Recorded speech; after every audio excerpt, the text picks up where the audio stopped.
Hi, hope you're having a great day. You're watching JG Entertainment, and for this video, I'm gonna go over Thor: Love and Thunder's opening weekend. I'm gonna go over the domestic box office, the overseas box office, its total box office, its critic score, its audience score, all that type of stuff. I'm really gonna break it down a lot so you can understand like the position that this movie's in. Especially now that fans kind of seem to be very, very mixed on it. So I'm gonna go over that as well as what this means for Marvel, especially with fans being like very much mixed on this movie and a bunch of other Marvel projects. So I'm gonna go over that. That's also a very historic thing that just happened for the box office this weekend. So I'm also gonna go over that, which I think you're also gonna like. So yeah, let's get started with this Thor's Love and Thunder's opening weekend.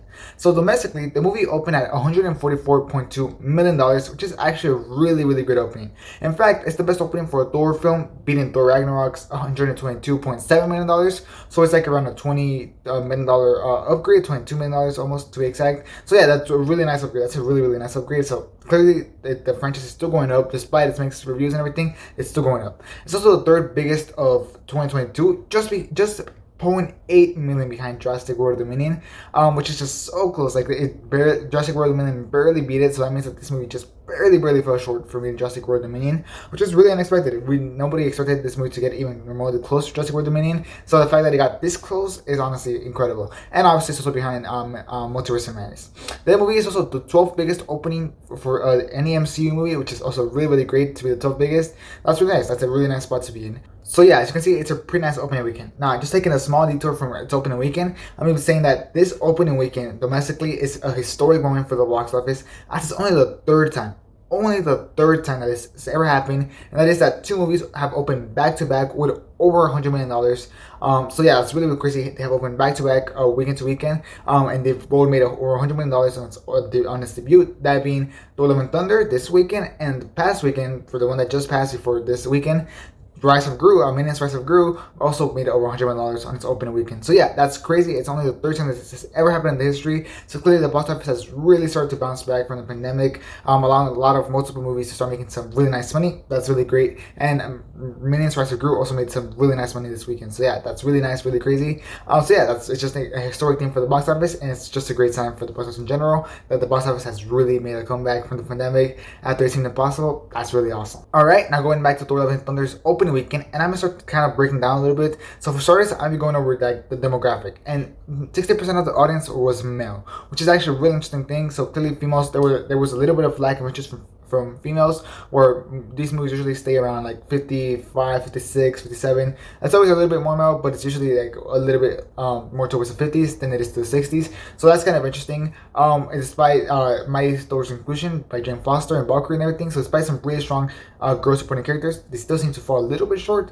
But apparently all the women that they show up really did like this movie, so it's kind of crazy. We'll see how it moves on besides opening weekend. I think the movie might grow in its audience a little more as it goes on and goes on. Obviously, this movie was originally supposed to open for Valentine's opening, which I think would have been a better spot for this movie, honestly, because I think it fits a lot more with the title and like the concept of the movie. Especially if you've seen it, you know what I mean. It fits a lot more with that concept. So maybe I think that opening week would have been a little bit better, and it would have increased its pull for women, for girls and women in general. But it seems like unfortunately due to pandemic and everything, it had to be delayed, and it has to lose that spot, unfortunately. Alright, now let's continue on with the demographic. And ages 25 and older were the main audience for this movie, was scoring for more than 58% of the audience, which is really interesting because since that actually means that it was almost a split between like younger audience moviegoers and a little bit of older moviegoers.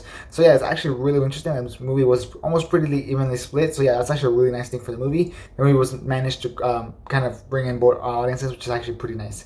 However, the movie did get a B+ Cinemascore, which is on par with Eternals for the second lowest MCU Cinemascore ever. That's really crazy. That's really crazy. The fact that it got a B+ on the Cinemascore for an MCU movie, that's really crazy. And the fact that it was almost a back-to-back, it was because of Multiverse of Madness and No Way Home, Eternals and Thor: Love and Thunder really got like a really low Cinemascore, and the fact that they were this close together, that's kind of crazy. So yeah, that's kind of interesting. Maybe the MCU is going a little bit on a downhill, and we're gonna talk about that in a little bit.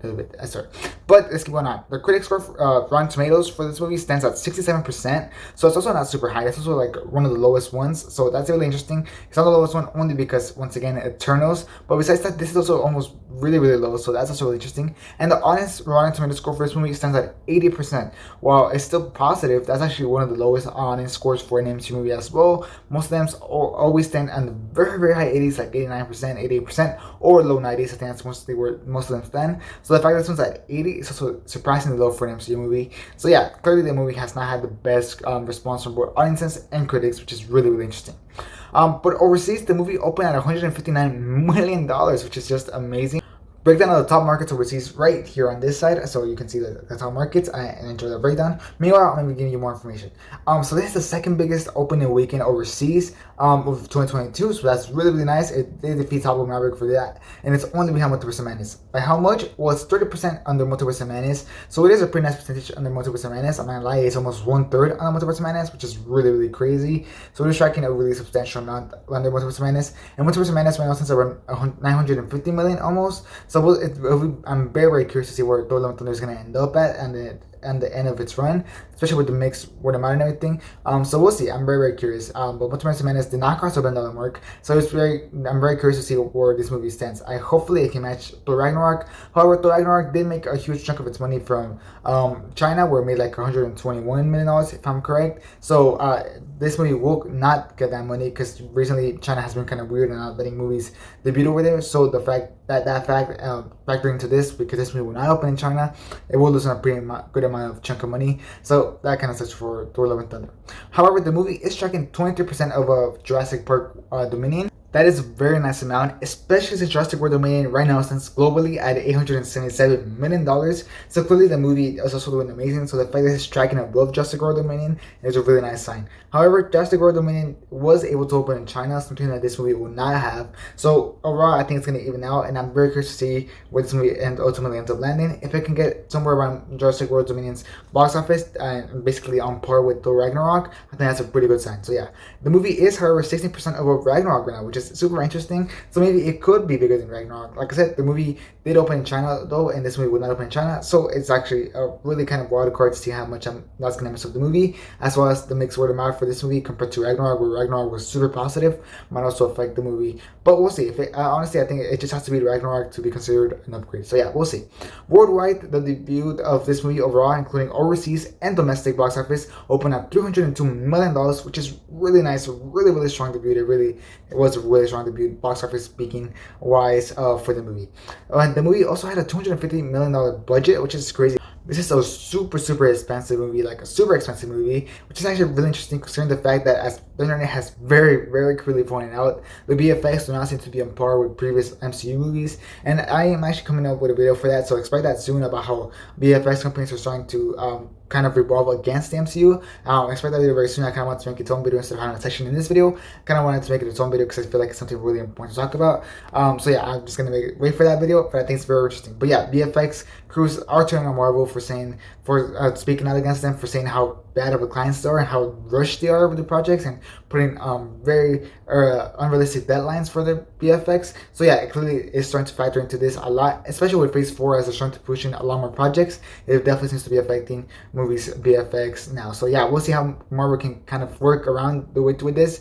We might expect a bunch of Marvel delays perhaps, we'll see, but hopefully the VFX can be back on par, and hopefully the VFX teams have enough time to finish the VFX right without having to be rushed or pressured really badly. Now, how's the second weekend drop looking for this movie? Well, I fully expect the movie to drop a high 50% to maybe low 60% drop for its second weekend, which I think is honestly not that bad, especially with the very mixed word of mouth.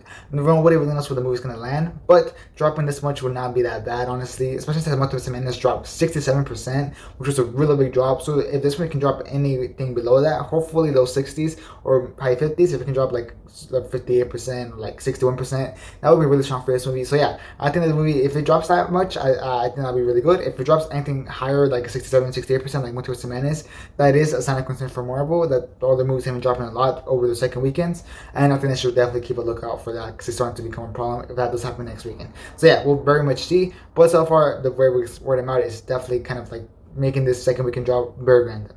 Now, Marvel definitely starts to seem like to have a problem with the fans, as fans are starting to turn against it with the movies, with projects like Eternals, Thor: Love and Thunder, and even Multiverse of Madness, which disappointed fans a lot to a certain point.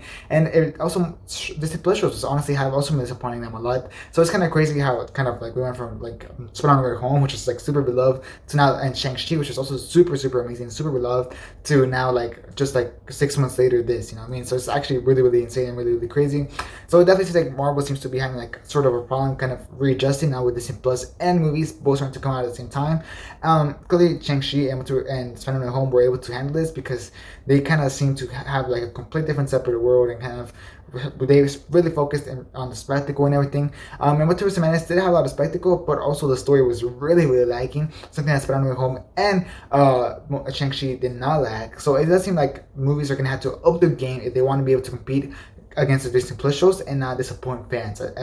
So definitely that seems to be a huge problem. Maybe movies are gonna have to start slowing down and kind of focusing more on kind of building up to be such huge events instead of keeping them kind of underwhelming. I think that's gonna be a huge problem, especially with Thor: Love and Thunder's runtime, which is like 2 hours. I think it might have also been a huge problem, as it really felt kind of underwhelming when you didn't see like, oh, Gore didn't kill any gods in the movie. At least not that we saw. Like, I know, we know like he killed somebody, but we didn't see them. So that's like some problem. Like, you gotta kind of give the fans what they want, and clearly the movies don't have enough runtime to give the fans what they want, or they're kind of just cutting everything that fans want. So that seems to be a huge problem. As for shows, it definitely seems like a 6-episode format is not working for MCU shows so far. If it was up to me, like personal opinion, I think the only MCU format that's kind of worked for is Loki, and Moon Knight. Falcon and Winter Soldier kind of did work, to be honest, but the last episode kind of felt a little bit rushed. I feel like they needed maybe one more episode to kind of wrap it up really nicely. But Moon Knight and Loki, I think, have worked really nice with the 6-episode format, especially Loki, which is getting a second season, and I'm going to be talking about that more in my streaming video that's also going to come out very, very soon.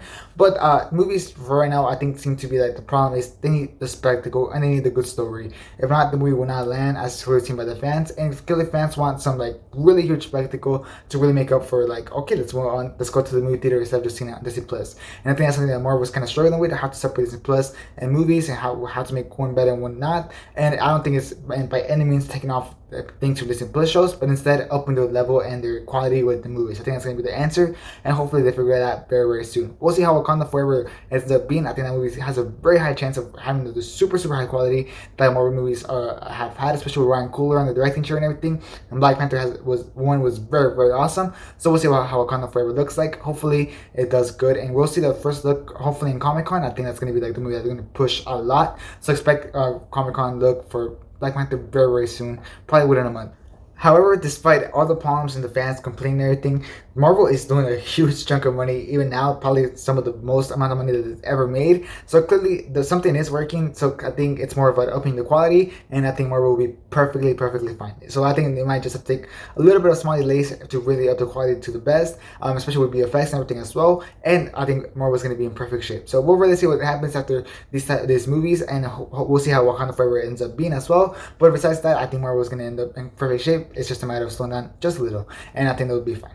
But yeah, tell me you think down in the comments. Do you think Marvel has a problem, and what do you think is the solution for the Marvel problem? Down in the comments. As well, tell me what you think about Thor: Love and Thunder's opening weekend, thoughts on the movie and anything. Anything you want to tell me about Thor: Love and Thunder's opening weekend and Marvel and whatever problems it's having right now? Tell me that down in the comments. I'll definitely make sure to read them and respond. As well as leave a like if you enjoyed this video, and if you found it informative, it's very helpful. So please leave a like and subscribe for a lot of other content. I'll have a streaming video coming up soon about The Boys and Miss Marvel. I'm gonna have a bunch of other videos as well. So definitely make sure to subscribe for all that content, Thor: Love and Thunder and everything. Subscribe for all that content, and then I'm sure you're going to enjoy. And yeah, thanks for watching. Hope you have a great rest of your day. And this is JV Entertainment out.